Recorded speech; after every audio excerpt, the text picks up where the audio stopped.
Istoryata Infovlog Opinion.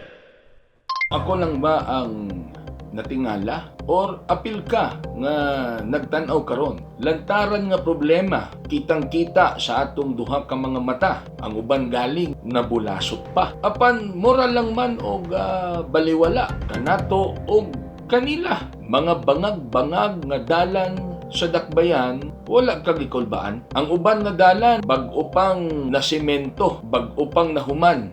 Apan paglabay sa pila ka mga bulan, mura man og daw sa dakong linog na agian. Nangalukat naman ang dalan. Kinahanglan pa ba nga magsigita og remind sa DPWH? Kinahanglan pa ba nga magsigita og tagaw-taw sa radyo? Di ba ila maning mga trabaho? Apil na mga opisyales sa gobyerno ug mga politiko. Asa naman ang budget for repair?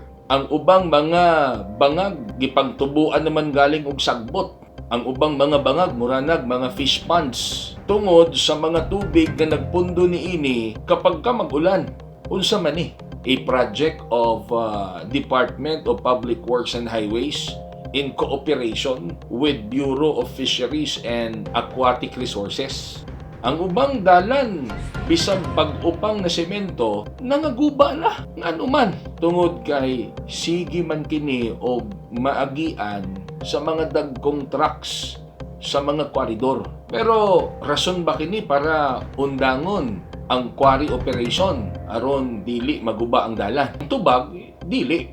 Kung ang naasoy nga quarry operation legal or adunay business permit. So unsa man ang atong undangon? Undangon na lang nato siguro ang pagsemento kay kasunod semana guba naman sab dili gihapon, di ba? Nganong dili man nato undangon ang atong mga road construction projects tungod kay mahasol ang atong mga commuters, ang atong mga negosyante, ang atong mga maestro o maestra nga gabiyahe sa bukid og apil na sab kining mga giingong farm to market roads. So ang pangutana mga kaistorya, unsa man gyud ang angay natong buhaton? Una, roll up your sleeves.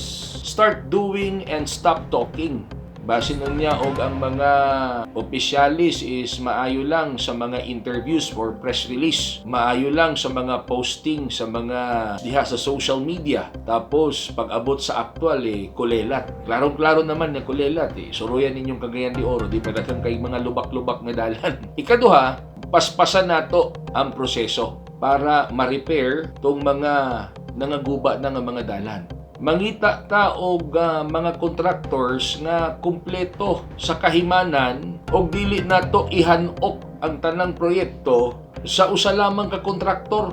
Di ba mo man kasagara gakahitabos Pilipinas, daghang kay proyekto usa lang kontraktor. So ang mahitabos kontraktor, mga pending tong ubang nga mga projects samtang ginahuman ng usa. Ang uban naman ang kontraktor mangitag subkontraktor, ang subkontraktor mangita na pog laing subkontraktor, hantod wa nay mabilin sa budget. We are talking diri sa road construction lang sa para matutukan ug mapaspasan ang usa ka proyekto ug dili magantos ang mga tao. Ikatulo, atong siguraduhon nga dili substandard or below quality ang mga gamit sa atong mga road construction projects. We go for the quality. Dapat mitikuloso ang mga miyembro ani sa giingong Bids and Awards Committee kunbak para 100% nga di kalidad ang atong mga road construction projects pinaagi nga mahatag didto sa angayan nga mohandol sa proyekto.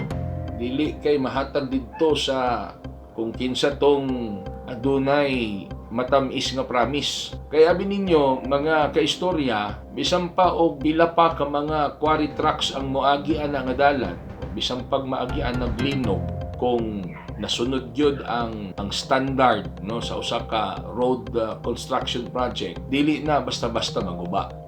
Pero matud palagi ang matibay nga dalan, kinahanglan po do matibay nga prinsipyo. Pangutana, ikaw naaba ka ani? Prinsipyong dili matarog. Bisan pagpapilion kag unsay color sa sakyanan o high-end nga sakyanan ang imong gusto, dili matarog bisan pag i-advance na ang pakalipay. Kana bitawng prinsipyo nga kabalong makontento sa sweldo aron dili madaot ang proyekto. Ikaw ka istorya, kung sa may imong komentaryo sa atong issue nga gisgutan karon. Okay, please write your comments below, and please, kung wala pa mo naka-follow sa atong page, please follow our page, Historieta Info Vlogs, share and comments. You can also subscribe on our YouTube channel, Historieta Info Vlog. Maraming salamat o maayong adlaw kaninyong tanan. Historieta Info Vlog Opinion.